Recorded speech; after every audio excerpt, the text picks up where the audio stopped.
What's good, sports gamers? While chicks love the long ball, teams have also been successful at being excellent at the small things that, if done consistently, can have a real impact over time. Is your pitcher throwing the ball immediately every pitch, making them easier to steal on? Do you never throw to your cutoff man? These are chinks in your otherwise perfect armor that could cost you a run or two. And in baseball, when the outcome is so dependent on the pitcher versus batter matchup, it's one of the easiest sports to overlook stuff like that. So here's our top 5 underrated MLB The Show 17 tips. Let's get it.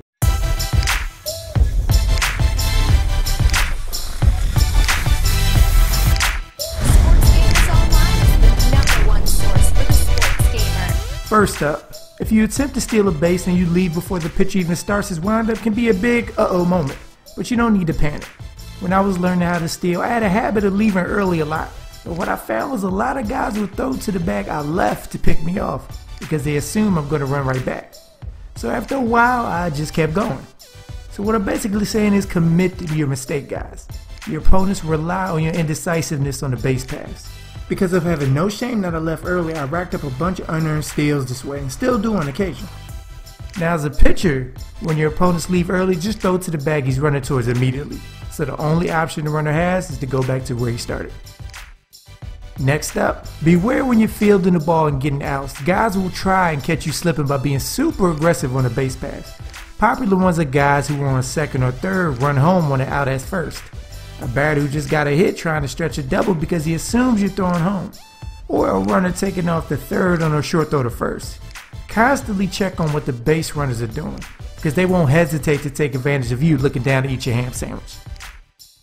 Next, if you're struggling at getting good jumps with your base runner, a trick I do is once I have a guy on base, the next batter I would take a lead and see how fast the pitcher throws to the plate, aka if he's looking at me.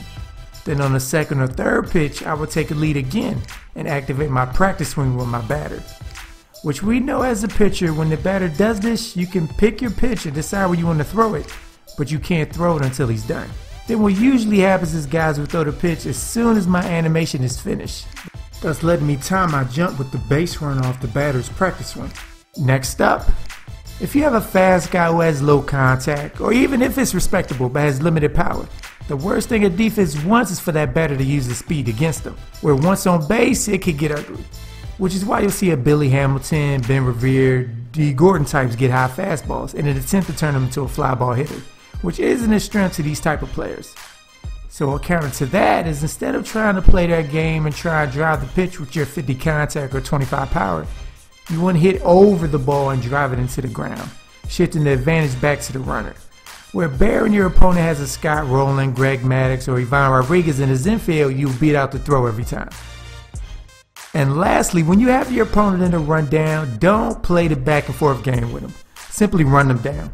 Because in situations like these, there's a small chance they're going to make it out of this alive. So the runner will attempt to cheat and start running the other way right when you begin your throw or when they think you're about to throw.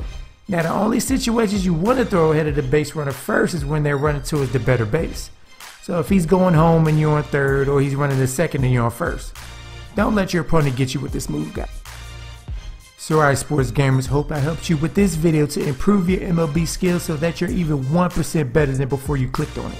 And stay tuned for more MLB The Show tips here at Sports Gamers Online, so subscribe if you haven't so you don't miss anything. I'm Chris, thank you all for watching and be good, y'all.